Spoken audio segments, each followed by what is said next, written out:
Hello everyone. I'm going to show you a method to draw a support and resistance which I mainly use and is very effective. Today we are going to discuss how to draw support resistance with the rectangle toolbox. Previously we studied how to draw support and resistance with horizontal line, which is fine, but this is an add-on to your trading. On the left side you can see the toolbox. Here we have multiple tools. Here is the horizontal line which we use to draw the resistance and the support, and here is the rectangle box. The reason why I like this rectangle box is that it covers the wicks also. These price wicks, as you can see over here. These wicks gives us further more information that where can the price potentially go in the future. So it gives us a clear picture. That's why I use rectangle box to give a clear picture.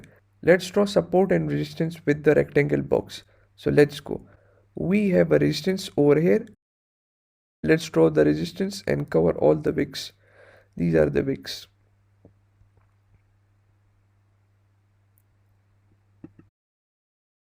Perfectly made. Now you can see these are the wicks, and this is this whole area is now a resistance zone.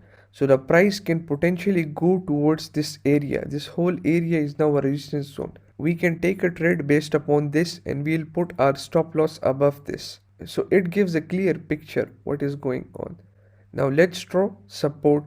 Here you can see a support. Let's draw it.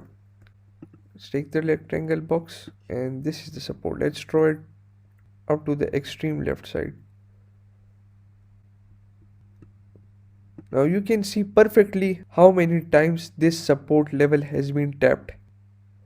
Multiple taps over here and over here as well. So this means this area is strong support. Price usually bounces back from this zone. Let's draw another one.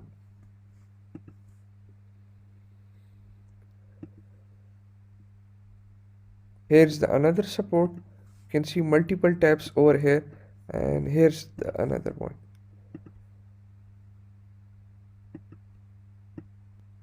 So now we can have a clear picture that what's going on, and we can trade these wicks. So it gives a extra confluence. So I hope you have enjoyed the lecture and you have understood the rectangle box. It will affect your trading. Try to practice and draw this on charts while drawing support and resistance. Let's move further.